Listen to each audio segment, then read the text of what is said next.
Halo, habarini za mchana.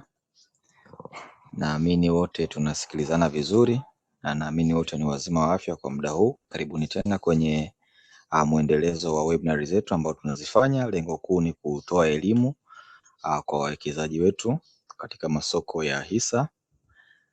Lengo kubwa ni kuweza kuona namna gani tunaweza tukaboresha hii elimu ya uwekezaji kwenye soko la hisa ili watu waweze kuwekeza wakiwa na taarifa maalum na kuweza kujua soko linaendaje na fundamentals chache chache na hizi tips chache chache kuweza kuzielewa.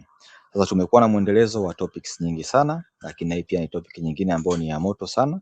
Hata sasa hivi mnajionea kwamba ni vipindi hivi ambapo makampuni mengi sasa yanaamua kutupa faida kwa kile ambacho sisi tumekiwekeza, kwa sababu wote tunajua kabisa kwamba uwekezaji kwenye soko la hisa sisi tunanunua sehemu ya umiliki wa kampuni. Sasa kama unanunua sehemu ya umiliki wa kampuni, vivyo hivyo unatarajia kuweza kutengeneza faida kama kampuni yako uliyowekeza inatengeneza faida. Sasa topic yetu ya leo tunakwambia ni kipindi cha magawio. Nini tunakitarajia kwenye kipindi hiki cha magawio na namna gani tunaona mwenendo wa soko letu la hisa kwenye kipindi hiki cha magawio? Je, wawekezaji wana respond vipi kipindi hiki cha magawio? Je, soko lina respond vipi kwenye kipindi hiki cha magawio? Bei za hisa zina respond vipi kwenye kipindi hiki cha magawio? Basi moja kwa moja nakaribisha tena. Jina langu ni Patrick Steven James, nitakuwa na Emmanuel Matunda katika session hii. Naomba niwakaribishe wote. Kama mtakuwa na maswali, tunaomba mtumie ile chat box kuweka maswali yenu, lakini wale wengine watatamani kuuliza maswali, tunaomba muyahifadhi mwishoni. Tutatoa ruhusa kwa kila mmoja kuweza ku-unmute button yake na kuuliza swali lake. Basi moja kwa moja tuende kwenye webinar yetu, lakini jambo la mwisho la kuwakumbusha pia, msiwe na wasiwasi kabisa kwamba presentation hii itakapofika mwishoni tutaweza kushare kwa kila mmoja aliyoshiriki kwenye presentation hii. Asanteni sana na karibuni sana. Basi bila kupoteza wakati tuanze moja kwa moja. Tunasema hiki ni kipindi cha magawio, kipindi ambapo soko linakuwa na heka nyingi sana. Tumetumia kampuni tatu ambazo tutazitumia kuweza kuchambua kipindi hiki cha magawio, kwamba kampuni hizi ya kwanza kabisa itakuwa ni NMB Bank, CRDB Bank na Swissport. Sasa katika kipindi hiki cha magawio watu wengi wanaangalia ile faida wanayoipata kwenye gawio. Bei za hisa zinapandaje na kushukaje kwenye kipindi hiki cha magawio, na watu wengi wamekuwa wanajiuliza, je, kwa nini kumekuwa na dividend yield imekuwa ikishuka sana na way forward ni nini? Sasa cha kwanza kabisa ambacho tunapaswa kukijua, kuna terminologies 4 ambazo sisi kama wawekezaji cha kwanza kabisa ni muhimu sana kuzitambua, hasa kwenye kipindi hiki cha magawio tunachokiongea. Terminology ya kwanza kabisa ambayo ni rahisi kuijua, ya kwanza kabisa ni come dividend dates, na terminology ya pili tunasema ni ex dividend dates. Terminology ya tatu ni closure of the register na terminology ya 4 ni payment date. Kipindi makampuni yote yanapotangaza magawio kuna vipindi vinne. Tukisema kwenye come dividend dates ni kile kipindi ambacho kampuni au taasisi imetangaza gawio kwa umma, kwa wanahisa wake, ikiwa kipindi hiko utanunua au utauza hisa ndani yake. Come dividend date tunasema ni kile kipindi ambacho kampuni au taasisi imetangaza gawio kwa wanahisa wake, na kipindi hiko hiyo hisa itakuwa ikifanya biashara kwenye soko la hisa ikiwa ndani yake ina gawio. Mfano, wewe unataka kununua hisa kwenye kipindi cha come dividend date, unatarajia kabisa kwamba kipindi hicho cha come dividend dates, kipindi chote hicho ukinunua hisa ndani yake utakuwa entitled kupata gawio. Lakini wewe pia mwanahisa ukaamua kuuza hisa zako kipindi cha come dividend dates, maana yake unaondoa ile entitlement ya kupata lile gawio na unamuuzia mtu share yako pamoja na gawio lake. Tunakuja kwenye kipindi cha pili tunasema ni ex dividend date. Ex dividend date ni kile kipindi ambacho wewe sasa utanunua hisa bila ya kuwa na gawio ndani yake, au utauza zile hisa zako bila kuwa na gawio ndani yake. Kipindi cha tatu tunasema ni closure of register, ni kipindi ambacho daftari la wanahisa linafungwa. Sasa daftari la wanahisa linafungwa kwamba hao watakuwa registered kipindi hiko ndio watakuwa entitled kupata gawio. Na kipindi cha mwisho tunasema ni dividend payment date, ni kipindi sasa kampuni inalipa sasa zile gawio kwa wanahisa wake. Ni vizuri sana kufahamu hivyo vipindi. Je, katika sasa hicho kipindi tunasema ndio kipindi cha magawio. Sasa kwenye dividend period tunaangalia kuna heka zipi ambazo zinapatikanika huku. Hapa tutawachambulia kuonesha kwamba return kiasi gani huwa mara nyingi inapatikana kwenye kipindi cha uwekezaji, kwenye kipindi cha magawio, na hiyo return tutaangalia na dividend yield inayopatikana kwa kutumia price ya siku ya mwisho kabisa ya CAM dividend dates, na tutakwenda kuchambua kuangalia why sasa hivi tunaona low dividend yield zinatokea sana sokoni, na mwisho kabisa tutaangalia nini cha kufanya. Basi moja kwa moja twende kwenye makampuni matatu kuangalia uchambuzi ambao tumewaandalia. Tutaanza na kampuni ya kwanza ambayo ni NMB Bank. Tumewapa historia ya miaka minne kuanzia 2022 mpaka 2025. Tutatumia mifano michache katika hii kuweza kuchambua ni kuona namna gani tunaongelea hizo dividend, CAM dividends, returns ambazo zinapatikana during the CAM dividends period ambazo zinapatikana. Trend ni ile pale. Utaona tumewekea grafu nzuri ambazo zinapendeza na kuvutia.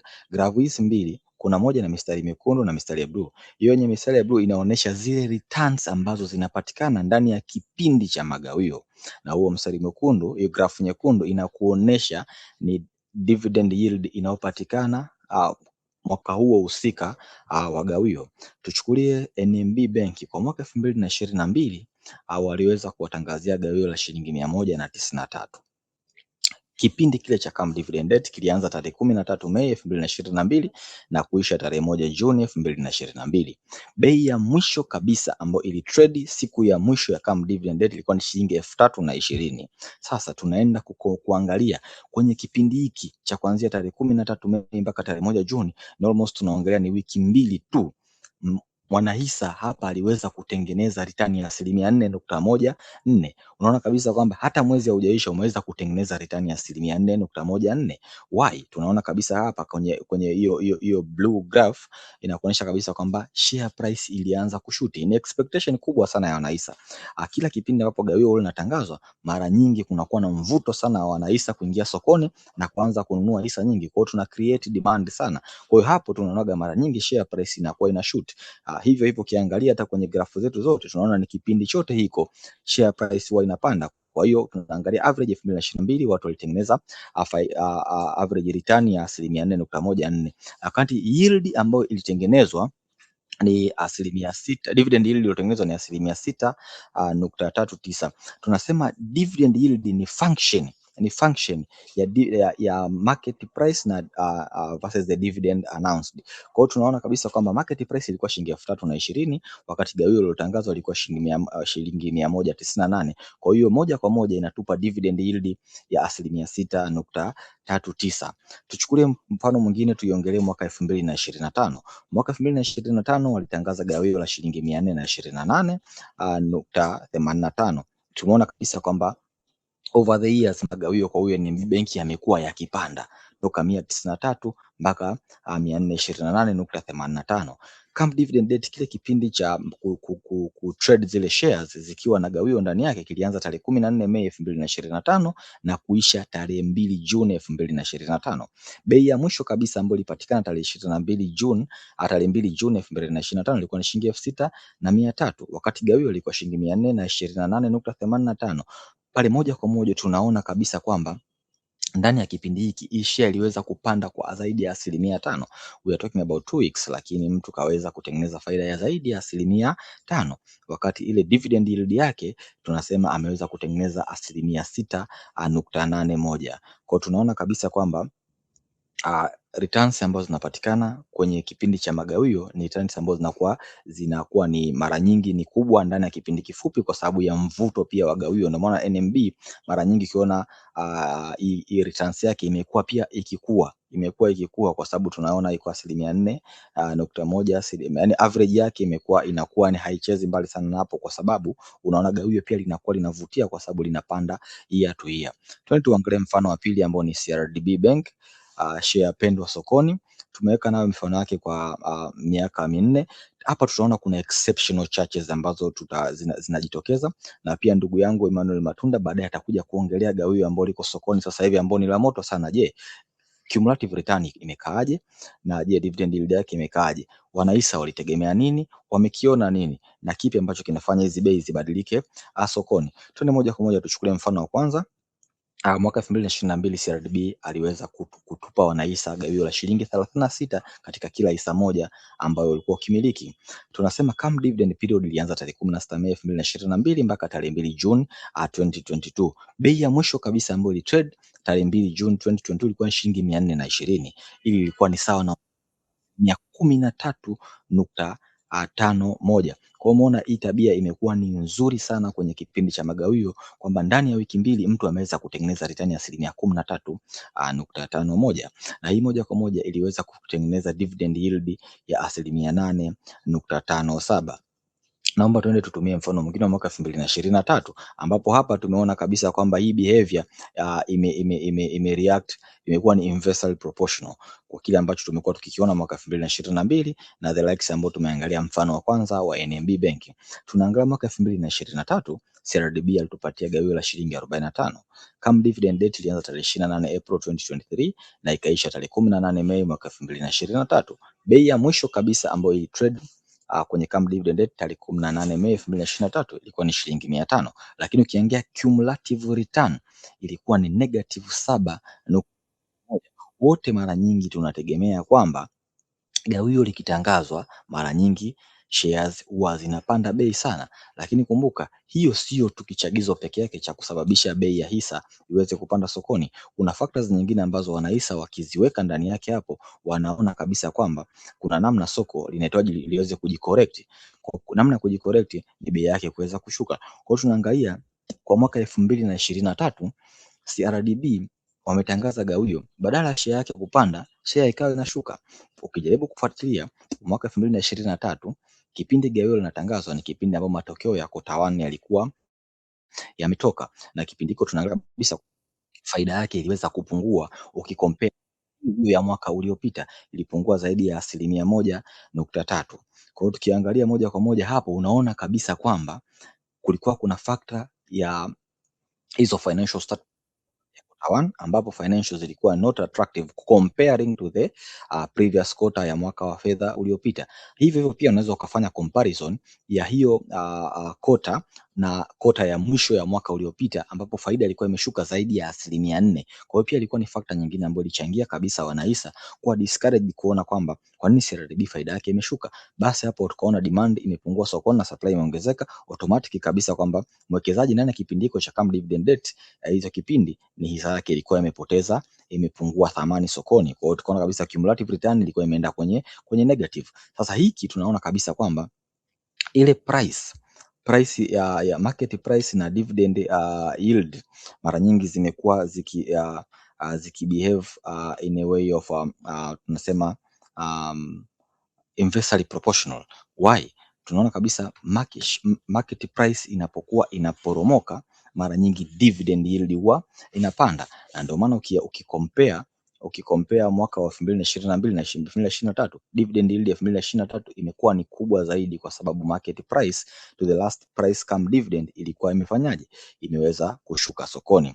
Basi moja kwa moja tuende kwenye mfano namba 3, tutumie Swisspot tuone nao behavior yake imekuwaje na namna gani wanahisa wamekuwa kibehave katika mifano hii mitatu. Tumemchukulia Swisspot. Why Swisspot? Ni kampuni ambapo tumeangalia, tumechukua mfano 2022 mpaka 2025, miaka miwili kabla ya 2022 tulimuona Swisspot financial zake zilikuwa haziko nzuri na pia alikuwa hana uwezo wa kulipa gawio, lakini Mungu amebariki mwaka 2022 ameweza kuwa na nguvu ya kuweza kutoa gawio, akatupa gawio la shilingi 29.8.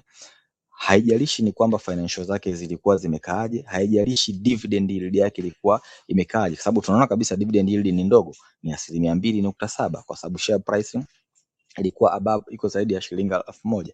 Kwa unaona automatic wanahisa walikuwa interested kuona sasa Swisspot imeanza kufufuka, Swisspot inaanza kufanya vizuri, wameweza kutupa gawio, watu wakaona potential ndani ya Swisspot, wakaanza kununua hisa na kucreate demand automatic. Pale tukaona kabisa kwamba share price ikaanza kushoot. Angalia kwenye ile graph share price ilivyoanza kushoot.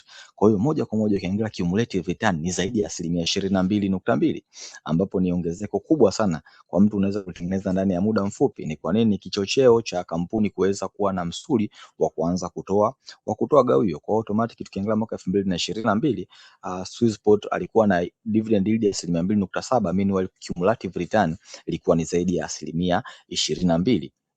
Bei ya mwisho kabisa ilo trade kwenye last cam ilikuwa ni shilingi 1100, lakini je, behavior hiyo iliweza kusustain? Jibu ni hapana. Tukaenda tuchukulie mfano mwaka 2020 tuchukulie 2023 gawio lilipanda mpaka shilingi 42. Bado anaonyesha consistency kwamba bado nina uwezo wa kuendelea kuwapa gawio, lakini kumbuka muda huo bei ilikuwa imepanda sana sokoni. Kwa hiyo ukicalculate ile dividend yield yako na dividend yield inazidi ku dip down. Kwa hiyo wawekezaji wakawa not so much motivated kuendelea kununua sana. Kwa hiyo tukaona demand na supply zikawa kama zina match sokoni, bei ikawa haipandi sana. Ndio maana ukiangalia kwenye cumulative return ni 0%. Kwa ina maana bei haikushoot kabisa sokoni, ndio maana graph zetu pale zote zimekaa ziko flat. Kwa hiyo tukaona kabisa cumulative return ni 0%. Meanwhile dividend yield ikawa ni zaidi ya 2.7. Basi kwa machache hayo tuliyosema, tumeona namna gani behaviors ambazo zinatokea kwenye soko letu la hisa kipindi cha magawio yanapokuwa yanatangazwa, na tumechukua mifano hii kwa sababu imekuwa na mchanganyiko wa hisia ndani yake. Maana mara nyingi tumezoea kwamba kipindi chochote kile cha magawio yanapokuwa yanatangazwa ni kipindi ambacho kinakuwa kinavutia sana wanahisa kuingia sokoni moja kwa moja kuanza kununua hisa, na mara nyingi hizo cumulative return huwa zinapanda kwa kasi sana. Basi naomba nimkaribishe ndugu yangu Emmanuel Matunda achukue wawekezaji wenu kuanzia hapa, twende mbele tuone namna gani behavior za wawekezaji na soko huwa zinatokea kipindi hiki cha magawio yanapokuwa yanatangazwa. Karibu sana Emmanuel Matunda. Asante sana Patrick. Hello. Asante sana Patrick. Kuendelea pale ulipoishia, jedwali hili linaonyesha dividend yield za makampuni 7 ambayo tumetrace as of last come dividend date, dividend yield zake zilikuwaje. Na kama Patrick alivyotoka kuelezea hapa mwanzoni, makampuni ambayo yamekuwa yakitoa dividend yield au kwa Kiswahili tunaita mavuno ya gawio ambayo ni competitive 5%, 6% na kuendelea, tuliona ya kuwa makampuni hayo yalikuwa na coincide na ongezeko la bei ya hisa sokoni, na pale ambapo with very few exceptions, lakini mara nyingi pale ambapo dividend yields zimekuwa zikicheza below 4%, tumekuwa tukiona ya kuwa bei za hisa zimekuwa zikishuka ili kuwezesha dividend yields ziweze kupanda. Na of course kuna makampuni mengine zaidi ambayo tungekava hapa kama TBL, TCC na Voda, lakini kutokana na kwamba for the last 4 years hapa ni makampuni ambayo share price zake zilikuwa stagnant, ilikuwa ngumu sana kuweza kuangalia ule uwiano, ile relationship kati ya malipo ya gawio na share price movement. So historically speaking tumekuwa tukiona ya kwamba kipindi cha nyuma au kipindi cha awali pale ambapo dividend yields zilikuwa kubwa sana au pale ambapo dividend yields zilikuwa competitive, ndipo ambapo tulikuja kuona bei za hisa zikiwa zinapanda sana sana during CAMDIV period. You'll notice hatujaweka msisitizo mkubwa sana katika XDIV period kama mwenzangu alivyotoka kuelezea hapa. During CAMDIV period ndio muda ambao wawekezaji wakisema wanunue hisa wanakuwa entitled to gawio. XDIV period wawekezaji wengi wakijaribu kununua hisa hawawi entitled to gawio la mwaka huo. Hivyo basi mara nyingi tunachokuja kuona ni kwamba XDIV period bei nyingi za hisa zinakuwa, mara nyingi sana bei za hisa zimekuwa zikifanyaje, zimekuwa zikiporomoka. Sawa, sasa tuje katika kuelewa situation itakayokumba magawio mengi ya mwaka huu. So first thing we need to understand is kumbuka magawio yanatokana, kuna concept 2-3 inabidi tuwekane sana. Kuna concept ya magawio, kuna concept ya mavuno ya magawio yani dividend yields, na kuna concept ya share price. Magawio kama magawio yanakuwa kwa makampuni mengi sana magawio yanakuwa influence au yanakuwa yanachagizwa na kiwango cha faida kinachotengenezwa na kampuni katika soko la hisa. Magawio yanakuwa influence na kiwango cha faida kinachotengenezwa na kampuni. That's one. Lakini mbili, bei za hisa zinakuwa zinapanda au kushuka kutokana na expectation za wawekezaji juu ya namna ambavyo makampuni hayo yatakavyo perform. Na cha tatu, dividend yield kama mnavyoelewa ni the function of kuchukua ile gawio tunagawanya na share price. Sasa tuje, kuna graph yetu hapa upande wetu wa kushoto inayoonyesha um, ukuaji wa faida, faida kwa kipindi cha mwaka 2025, ambayo ni hizi baa nyekundu vis-a-vis ukuaji wa bei ya hisa sokoni. Na one thing ambayo uta notice ni kwamba kwa makampuni mengi sana such as Mkombozi, Afriprice, Swissport, NMB, Nico, CRDB, Twiga Cement na DSC, one thing ambacho tumenotice ni kwamba bei za hisa kwa mwaka jana zimekuwa, bei za hisa zilipanda kwa kasi kubwa sana ukilinganisha na level ya faida ambayo ilitengenezwa kwa kipindi kizima cha mwaka jana, na automatically kumbuka, kutokana na kwamba magawio yanakuwa yanatokana na level ya faida. Magawio kwa makampuni mengi sana yanakuwa yanalipwa as a percentage of that particular profit, na tunaona ya kuwa share price zimekuwa zikikimbia kwa spidi zaidi kuliko faida, then automatically kinachokuja kutokea ni kwamba dividend yield zile zitakazokuja sokoni zitakuwa dividend yield ambazo ni ndogo, kwa sababu bei inakuwa imeshakimbia sana kuliko kasi ambayo faida zilipaswa zikimbie. Na with very few exceptions tunaona hapa kama TCC na TBL ambaye alionyesha poromoko la bei la hisa vis-a-vis na wakati upande wa pili faida yake iliongezeka. Sasa tukija kuangalia kwenye hizi charts zetu, kuja sasa katika mfano wa gao letu la mwaka huu CRDB shilingi 90, tunaweza kuona kwenye hii chart yetu upande wa kulia hapa juu kwamba dividend yield imekuwa ikipanda huku cumulative return au share price movement tokea gao liwe litangazwe imekuwa ikishuka. Actually ukija kuangalia ni kwamba tarehe ile ambayo gao lilitangazwa CRDB ilikuwa ina trade kwenye 2980, na kwa bei ile dividend yield ilikuwa kwenye 3.02, lakini bei ilikuja kuporomoka hadi jana, bei iliporomoka kwa 9.06 kufika bei 2710, ambayo hiyo sasa ilikuja kufanya yield iongezeke kidogo kufika 3.32, lakini still ukilinganisha na historical dividend yield ya CRDB 8.987, still unakuta it's a far cry, au dividend hiyo ambayo hiyo dividend yield ni ndogo mno ukilinganisha na historics. Sasa kitu ambacho mwekezaji anabidi akumbuke ni kwamba CRDB imefanya ongezeko la gawio lilikuwa kubwa from shilingi 65 kutoka shilingi 65 mwaka jana kufika shilingi 90 mwaka huu, ongezeko la 38%. Sio kwamba gawio halikuongezeka, limeongezeka, bali ni kwamba bei ya hisa for CRDB kwa mwaka jana ilikuwa kwa kasi zaidi ya 128%. Kwa hiyo ile kwa wadau wa hisabati zaidi, ile denominator share price imekuwa kwa kasi zaidi na ina base kubwa zaidi kuliko ile dividend. Automatically kinachokuja kutokea ni kwamba nini, dividend yield yako inakuja kufanyaje, inakuja kushuka. Kampuni nyingine ambayo tumechukua as an example ni TCC. TCC kidogo tumeona dividend yield yake imekuwa competitive at 5%. Yani sokoni tumefika hatua ambapo 5% inaonekana ni dividend yield nzuri, lakini nonetheless TCC kwa final dividend yake ameweza kudeliver 5% dividend yield. Lakini tukiangalia the way namna ambavyo soko limereact, pia halija react in a very negative sentiment kama CRDB. Tumeona ya kuwa share price tokea tangazo tokea TCC watangaze gao lao, tuliona ya kuwa price ilipanda, tuliona ya kuwa share price ilipanda kwa 1.05. Tuliona ya kuwa share price ilipanda kwa 1.05, showing ya kwamba soko alikuchukulia vibaya ile news ya dividend ya TCC.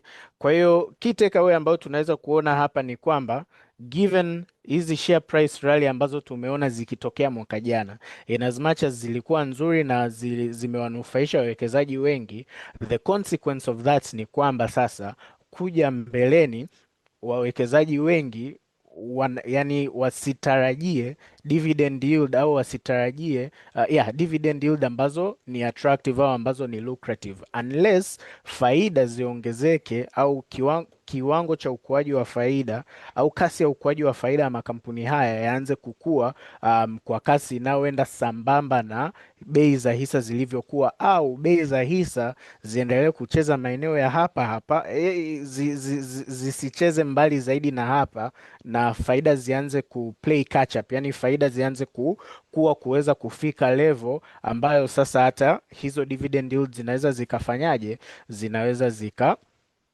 hizo dividend yields zinaweza zikawa competitive kama ilivyokuwa zamani. So key takeaway ni kwamba our take ni kwamba dividend yields ndogo are more likely to be the new normal. Ukiangalia for makampuni kama kuna makampuni ambazo payout ratio zake zinafahamika kama vile NMB anayetoa payout ratio 33%. Gao lake linatarajia litacheza anywhere between shilingi 495 hadi shilingi 500. Still yetu ukifactor in na bei iliyopo sokoni sasa hivi ukifakta na bei iliyopo sokoni sasa hivi unakuja kupata dividend yield ya around 3%. Kuna mkombozi aliyetoa dividend yield nzuri sana mwaka jana ya 15%, lakini mwaka huu ukimpa hata an optimistic 200 shillings per share as a dividend, bado anakuwa na a dividend yield of around 4%. Akilipa anything less than that, automatically itakuwa inacheza kwenye hiyo 2 to 3%. Kwa hiyo low dividend yields are likely to be the new normal. Tutegemee hizi average yield, tuzoea kwamba zile average yield ambazo tulikuwa tukiziona zamani za 7, 8, 6 hazito kuwepo going forward unless profits zikuwe kwa kasi zaidi, or unless share price zistagnate au zicheze hapo kwa kipindi cha muda mrefu. Kwa hiyo sasa the dilemma inakuja kwa wawekezaji. Mwekezaji sasa hapa inabidi aangalie kuna stocks. Sasa mbali na yote haya tuliyozungumzia, mwekezaji inabidi aangalie malengo yake ya kiuwekezaji au strategy yake ya kuwekeza kwenye shares. Tunachokuja kukiona hapa ni kwamba soko litaanza kujisegment. Kutakuwa na stocks za aina mbili, kutakuwa na growth stocks na dividend stocks. In the sense ya kwamba growth stocks ni zile ambazo zina payout ratio ndogo, lakini zipo characterized na ongezeko kubwa zaidi la bei za hisa, na hiyo sana sana tumeona na mabenki mengi sana kwenye hii chart ya hapa nyuma. Lakini pia kutakuwa na dividend stocks, yani makampuni ambayo bei zake hazichezi sana, lakini pia ni makampuni yenye sifa au ni makampuni yenye tabia ya kulipa kiwango kikubwa cha faida kama gawio, kutokana na kwamba hawana ile haja au hawana ile need ya ku retain profits kwa ajili ya ukuaji. Mara nyingi makampuni haya ni makampuni yaliyopo kwenye mature markets au masoko ambapo tayari wapo katika tunasema uongozi wa masoko yao, yani they are dominant in their respective markets, wana market share kubwa katika maeneo yao ya biashara, na hawaoni soko hilo likikua kwa kasi zaidi. Hivyo badala ya kukaa na ile faida yote, wanaona ni bora kuwalipa wawekezaji. Kwa hiyo kwa mwekezaji anayetafuta kumaximize au kutengeneza dividend yield yenye unafuu kidogo, hapo tungemwambia aende makampuni ambayo ni zina payout ratio kubwa, mature businesses, lakini akifanya hivyo akijua kuwa most likely bei zake hazito kuwa bei za makampuni yao hisa zake hazitokuwa zile hisa za kupanda sana. Na mfano mzuri ndo kama hivi ambavyo tumeona with TCC, TBL. I think very good examples of companies that very strong payout ratios. TCC ana payout ratio ya 77%. Ukichukua ile gao lake jumla la 1050 vis-a-vis faida kwa hisa aliyotengeneza mwaka jana. TBL ukiangalia kwenye hii interim hii gawio interim la shilingi 529 tayari ana payout ratio ya asilimia 67.66. Kuna DSC ambaye pia tukimwangalia kwa mwaka jana alikuwa na payout ratio ya asilimia 70. Though of course unapokuwa unanunua makampuni haya ni muhimu sana pia kuangalia kwamba unazinunua at fair price au unazinunua at desirable price. Hivyo na vis-a-vis wawekezaji wale ambao wanaona sisi gawio sio priority kubwa sana, priority kubwa ni kuongeza kasi au kuongeza ukuaji wa thamani ya mtaji, then how more likely watakuwa better off kuwekeza zaidi katika makampuni yanayoonyesha uchachu au yanayoonyesha ukuaji, yanayoonyesha ukuaji, yana payout ratio ndogo, kwa sababu wanajaribu kuretain profit zao ili waweze kukua katika masoko yao husika. Yeah. Hivyo basi tumefika mwisho wa session yetu. Kwa hiyo key takeaway yetu ndio hiyo jamani, dividend season hii tutarajie, for a lot of these companies that are growing, tutarajie very low dividends, very low dividend yields, and kwa wawekezaji wanaojaribu kufocus sana sana kwenye dividends, focus zaidi kwenye most of these mature companies. Hivyo asanteni sana, na tungependa kuwakaribisha kama kuna maswali yoyote au maoni. Karibuni.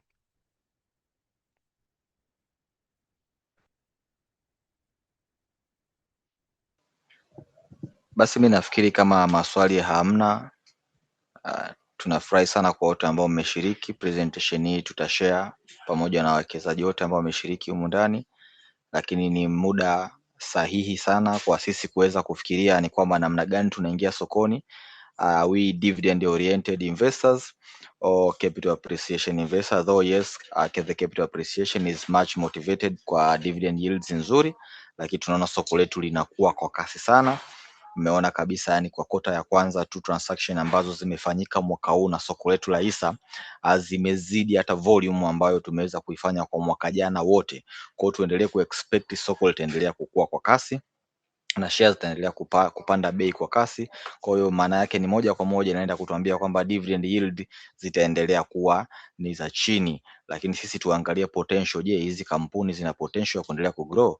Value ya kampuni ni sahihi kununua? Kwa hiyo nafikiri sai time ya sisi kuendelea kumonitor soko letu na kupeana tips kama hizi. Mwendelezo huu utaendelea, kila mwezi tunawaleteni masomo, na kama mna maoni yoyote basi msisite kutufikia. Address zetu na mawasiliano yetu ni hayo hapo, au kama kuna topic ambayo mngetamani na hiyo ya moto tuweze kuwaleteni, basi mnaweza mkatuma maoni tukawaandalieni. Basi nafikiri kufikia hapo sioni swali lolote kwenye inbox wala sioni mkono wote. Basi mpaka hapa naomba tuweze kuaga mpaka kipindi kijacho tutakapoonana tena. Asanteni sana na karibuni Solomon Stock Brokers.